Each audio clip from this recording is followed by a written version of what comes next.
아이고 수고하셨습니다. 하나님 말씀을 한 5분간 한 7분 읽은 것 같아요. 예전에는 제가 당겼던 한 교회에서는 새벽 기도에 성경 통독하는 시간을 가졌습니다. 한 30분간 있는데 굉장히 힘든데 성경을 소리내어서 읽는 것은 굉장히 우리의 두뇌 활동에도 좋고요. 우리에게 유익이 많습니다. 오늘 한번 시험 삼아 그렇게 읽어봤는데 잘 따라오셔서 감사합니다. 삶의 구석구석에서 생수의 통로가 되라. 건강에 있어서 가장 중요한 것은 혈액순환입니다. 이번에 우리 김영규 집사님 예를 봐도 혈액순환이 얼마나 중요한 것인지, 우리의 피는 심장에서부터 위에서 아래로 흘러 내려오며 아래에 흘러 들어온 피는 다시 심장으로 보내지면서 피가 잘 흘러가야 됩니다. 피가 잘 돌지 않으면 온갖 병들이 서서히 생기기 시작하며 몸은 괴로워지게 되고 피로가 금방 오며 사람이 힘이 없어지게 됩니다. 메가리가 없어져요. 그래서 우리들은 하루에 30분에서 1시간 정도, 저는 1시간 정도 꼭 제가 슬로우 조깅을 하면서 1시간 정도 하면 한 3.2마일 정도는 뜁니다. 3.2마일 정도 뛰면은 아주 가뿐하고 그 다음 하루가 편안해요. 수영장 물도 그렇습니다. 수영장 물도 그게 가둬 놓았기 때문에 이 더운 여름에는요 수영장 물이 썩기 쉽습니다. 수영장 물도 그런데 순환을 잘 시켜주면 돼요. 수영장 옆에 있는 모터가 시간이 되면 요즘은 하루에 5시간에서 6시간을 모터를 켜주면 물이 빨려 들어와 가지고 다시 물이 나가고 빨려 들어와서 물이 나가고 그렇게 해서 신선하게 유지가 됩니다. 우리의 경제 활동에 있어서도 중요한 것은 역시 흐름입니다. 돈이 잘 흐르고 흘러서 돌고 돌면 경제는 건강해지게 되고 사람들은 피부적으로 이거 아주 활기가 차게 되고 좋습니다. 그런데 어느 한 곳에 돈이 묶여 있고 정체가 되어 있으면 경제가 마비가 되고 큰 침체가 오게 됩니다. 느헤미야 1장 2장에서 느헤미야가 예루살렘의 비참한 소식을 듣고 하나님께 부르짖고 감사하며 금식 기도함으로 하나님의 생명수가 하늘의 성전 문지방에서부터 느헤미야의 심령으로 흘러 내려왔습니다. 내려온 그 생명수는 곧이어서 페르시아 왕에게로, 또 페르시아 왕에서 예루살렘으로, 예루살렘 백성들에게까지 흘러 들어왔습니다. 오늘 우리가 읽은 느헤미야 3장에서는 이렇게 흘러 들어온 생명수가 이제 각 사람을 통해 구체적으로 흐르는 겁니다. 생명수는 모든 사람을 통하여 흘러나가기 시작했습니다. 오늘 우리가 읽었던 수많은 사람들, 그분들은 왕도 아니고 장군도 아니고 뛰어난 사람들이 아니었습니다. 전쟁 영웅도 아니고 특출난 사람들이 아니었습니다. 그들은 제사장, 기술자, 관리자, 평민, 여자들까지 모두를 느헤미야는 기록했습니다. 그래서 이 느헤미야는 먼저 1절에 보니까 대제사장 엘리야십이 그의 형제 제사장들과 함께 일어나 양문을 건축하여, 대제사장이 가장 먼저 삽을 들었습니다.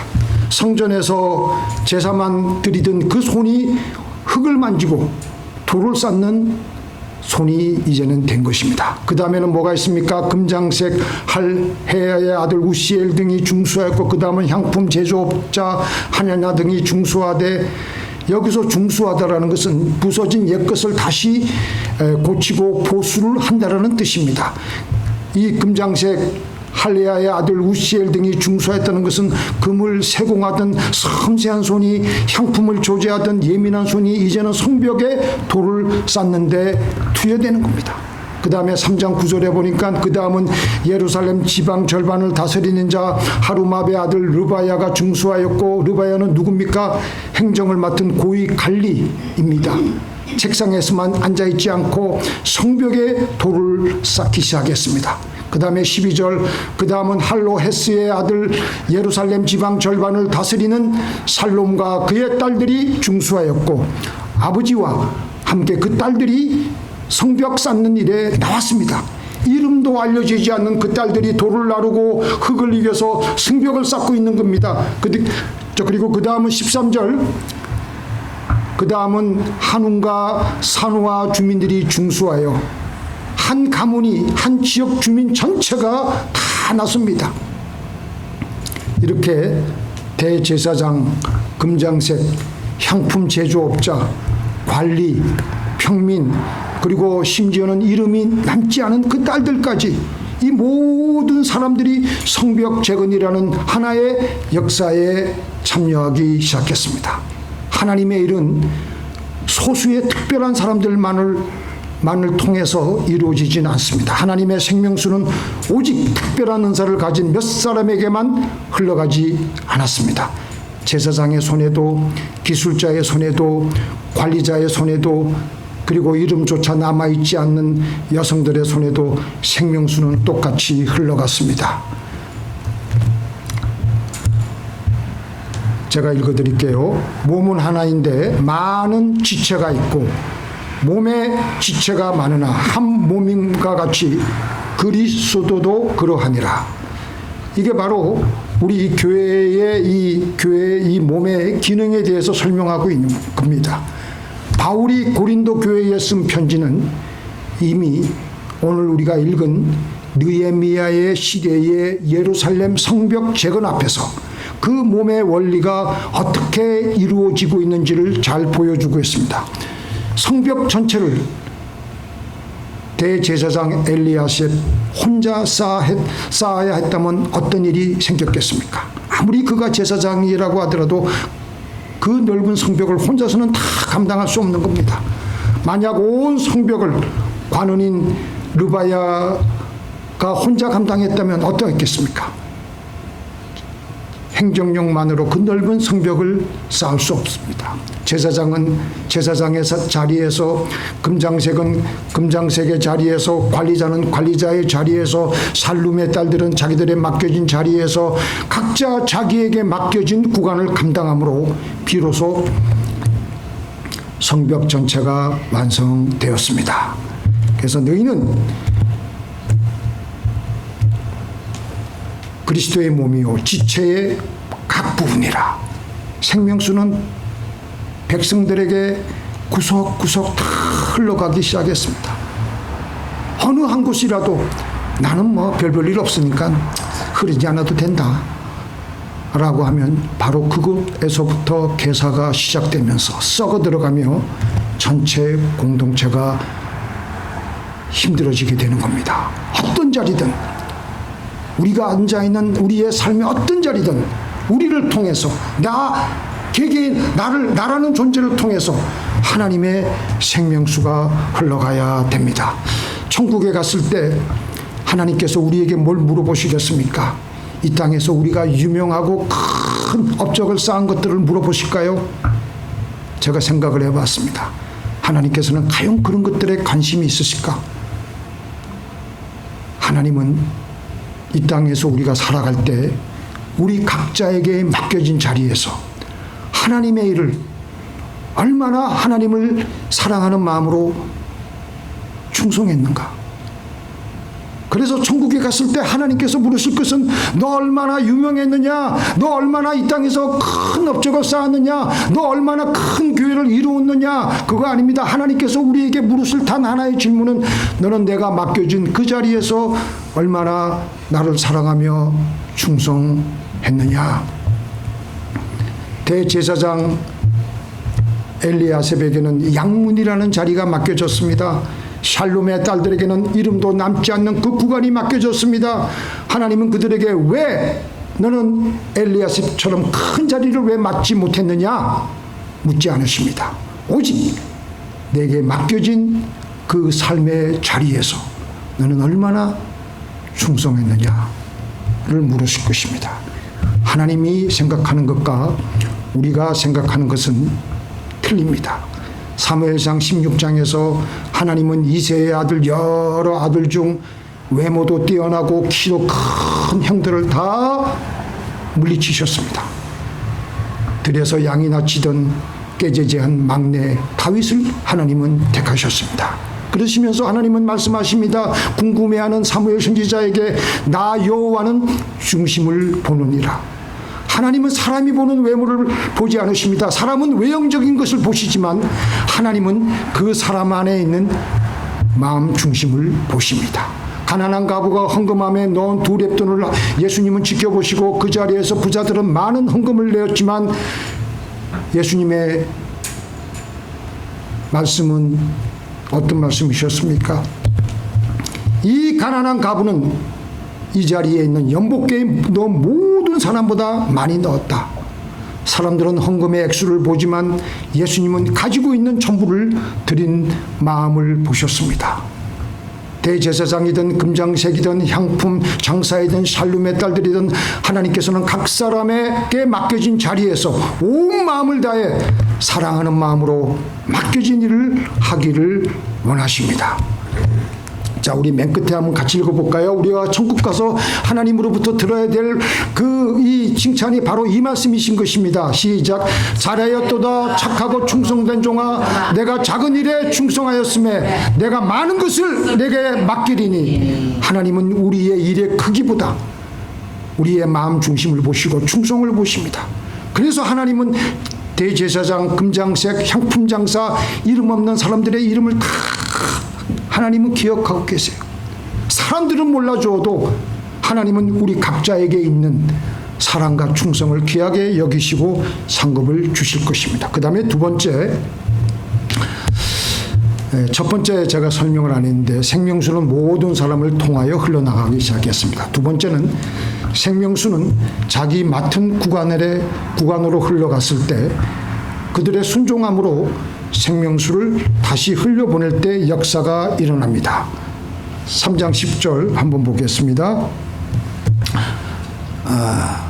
그 다음은 하루마베 아들 여디야가 자기 집 맞은편을 중수하였고, 그 다음은 베냐민과 핫숲이 자기 집 맞은편을 중수하였고, 28절 제사장들은 각기 자기 집 맞은편을 중수하였고, 3장 29절 30절에는 자기 집 곁 자기 방. 여기서 반복되는 표현이 나오고 있습니다. 자기 집, 자기 방. 그 다음은, 그 곁은. 이런 말이 계속해서 나오는데요.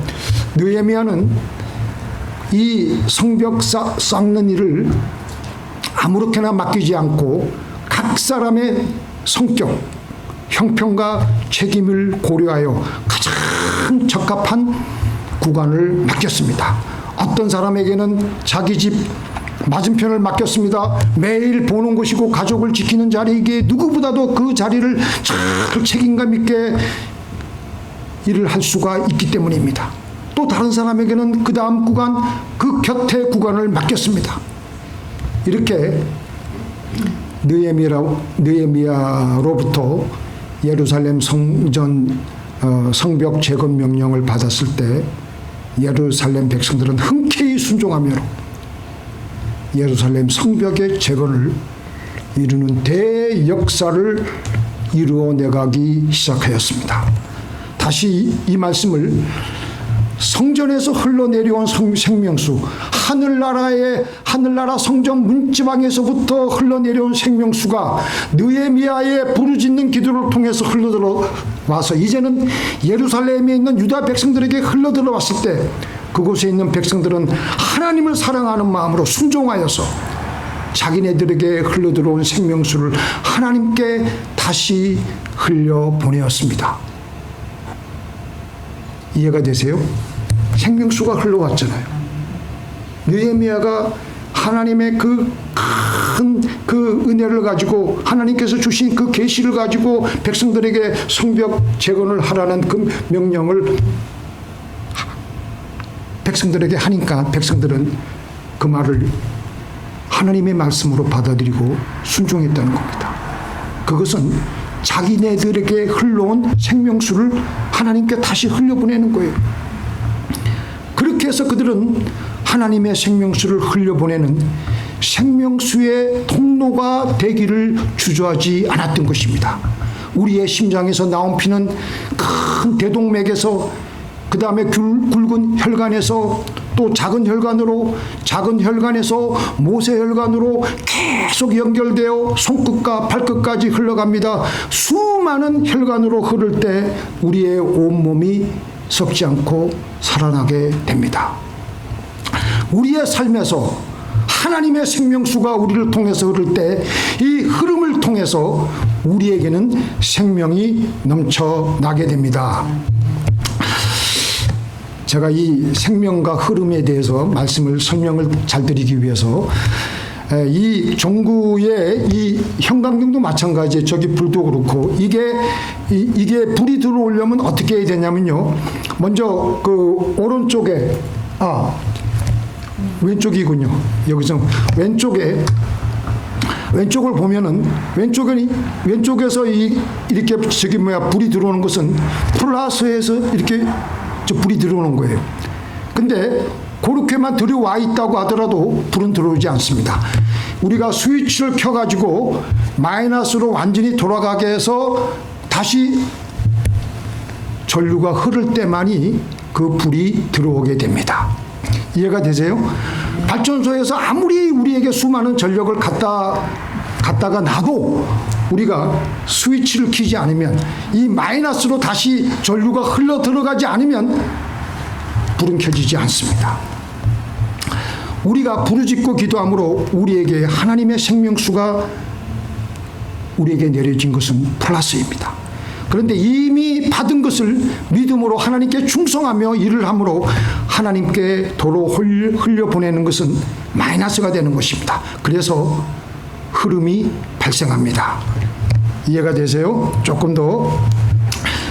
그리고 나서 하나님에게 흘려보낸 분량에 따라서 우리에게 더 크게 다시 생명수가 우리에게 흘러들어오게 됩니다. 그렇게 흐름이 발생하면서 전구에 불이 켜지는 것이 전구가 켜지는 원리입니다. 하나님의 기적도 마찬가지예요.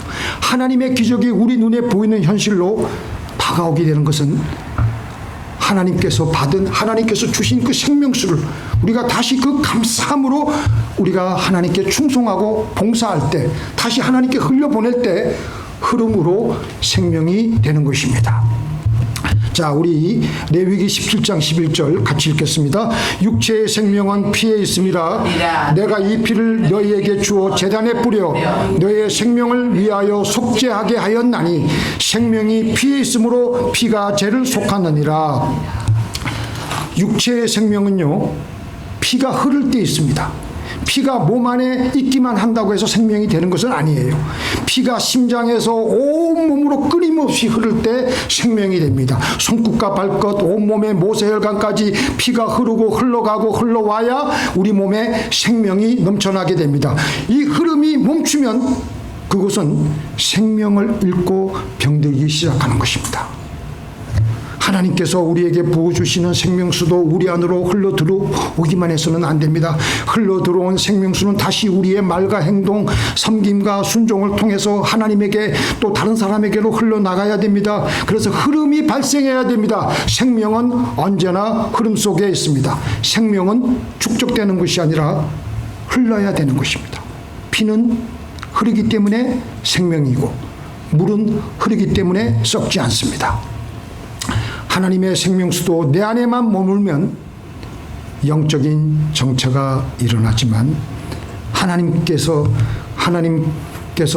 우리가 받은 생명수를 나를 통해 흘려보낼 때 흐름이 발생하므로 나에게 생명이 넘치게 되며 다른 사람도 살아납니다. 하나님은 우리를 생명의 저수지가 아니라 통로로 부르셨습니다. 자, 우리가 드리고 있는 예배도 그래요. 우리가 이 예배를 드리면서 하나님께서 은혜와 사랑과 생명수를 막 부어주잖아요. 동시에 우리가 뭘 합니까? 하나님께 찬양을 하고 하나님께 감사를 하고 그러면서 예배 드리는 동안에 강력한 흐름이 발생하면서 우리의 영혼이 이 예배 가운데 살아나는 겁니다. 이게 바로 모용이에요. 모용. 생명의 모용이에요. 흐름이 발생하니까.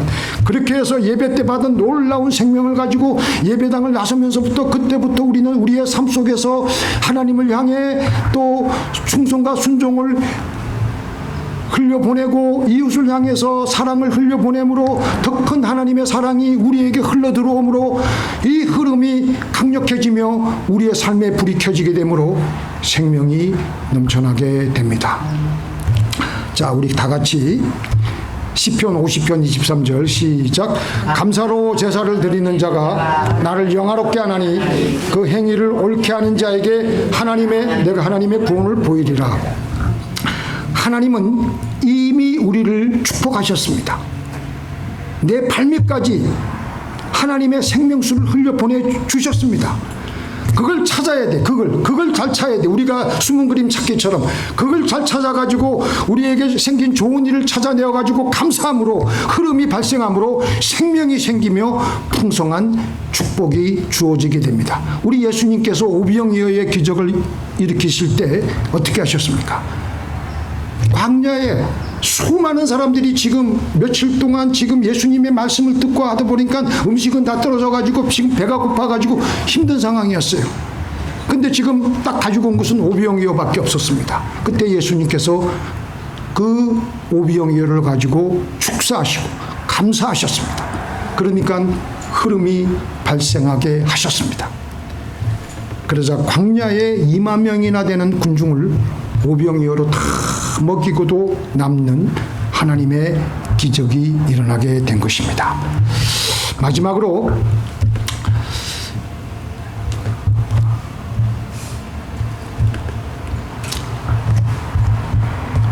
자, 우리 세 번째 뭡니까? 드고와 사람들은 자기에게 흘러 들어온 생명수를 잘 흘려보내고 어떤 사람은 흘려보내지 않습니다. 그 중에서도 좀 이 말 안 듣는 사람들이 있었던 것 같아요. 드고와 사람들 3장 5절에 보니까 드고와 사람들이 중수하였으나 그 귀족들은 그들의 주의 역사에 담붙이 아니하였으며 일반 백성들은 기쁨으로 자기 몫을 가지고 충성스럽게 일을 하고 자기 몫을 넘어서 한 구역을 더 중수하며 생명수를 흘려보냈습니다. 그런데 귀족들은 그 일을 감당하지 않았어요. 사회적으로도 높은 위치에 있었고 영향력도 있었고 가진 것도 많았기에 이들은 교만해졌는지 몰라도 그래가지고 목을 굽히지 않았어요. 교만해져서 함께 돌을 나르고 함께 흙을 옮기며 성벽을 세운 일에 참여하지 않았습니다. 내가 누군데 감히 돌을 나르겠느냐. 내가 이래봬도 누군데 왜 흙을 만지며 일을 해야 되느냐. 이런 일은 다른 사람들이 해야지. 이런 사람들은 밑에 것들이 해야지. 그들은 그렇게 자기 자신을 높이며 살아오는 데만 익숙해져 있기에 성벽 쌓는 일에 동참하지 않은 것입니다. 자기만 위하여 살아갔던 것입니다. 맨 밑에 그 진펄과 개펄은 되살아나지 못하고 소금 땅이 될 것이며 여기 진펄과 개펄은 생명이 없었습니다. 흘려보내지 않으니까 처음에는 물이 흘러나가기도 하다가 한번 흘러 들어온 물을 흘려보내지 않으니까 그 다음에는 물이 또 흘러 들어오지 않아요. 그러니까 이전에 이미 들어온 물은 그때부터 썩기 시작하는 거예요. 이미 흘러 들어온 생명수를 붙잡고 나만 하며 흘려보내지 않으니까 생명은 없어지면서 사망의 썩은 냄새만 나는 겁니다. 마음속에는 교만과 이기심으로 들어차 있는 썩은 마음이 되어버리는 겁니다. 자, 그러나 이 드고와 백성들은 맡은 구간을 성실히 감당했고 심지어 27절에 가서는 다른 구간까지 맡아서 공사를 했습니다. 순종하는 이 드고와 백성들을 통해서 하나님의 생명수는 계속 흘러나갔고 흘러 들어왔던 것입니다. 말씀을 마치겠습니다. 나중에 천국에서 하나님은 우리에게 물어보실 것 같아요. 물어보실 것 같아가 아니라 물어보십니다. 내가 너에게 너 받은 사랑을 얼마나 나를 위해서, 이웃들을 위해서 흘려보냈느냐. 너 받은 축복을 얼마나 다른 사람을 살리는데 사용했느냐 라고 물어보실 것입니다. 하나님은 우리를 생명의 저수지로 부르신 것이 아니라 생명수에 흘러가는 강으로, 통로로 부르셨습니다. 제가 오늘 이 설교 말씀 준비하면서 간단하게 한 집안의 예화만 들고 마치겠습니다. 박용묵 목사님, 오래전에 90년도에 소천하셨는데 통합적에서 굉장히 유명한 부흥사였고 목회자였습니다. 근데 보니까 그 아들들이 또 대단해요. 그 아들 중에 우리 고등학교 선배님이시더라고요. 2년 선배, 같이 저하고 학교를 다녔는데, 그분은 또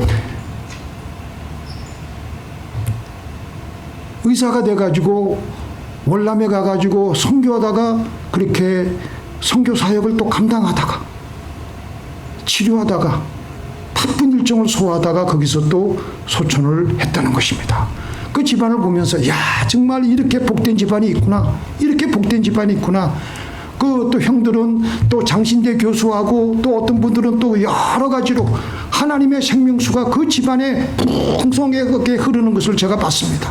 오늘 우리는 나중에 천국 가서 하나님께서 나에게 뭐라고 말씀하실까?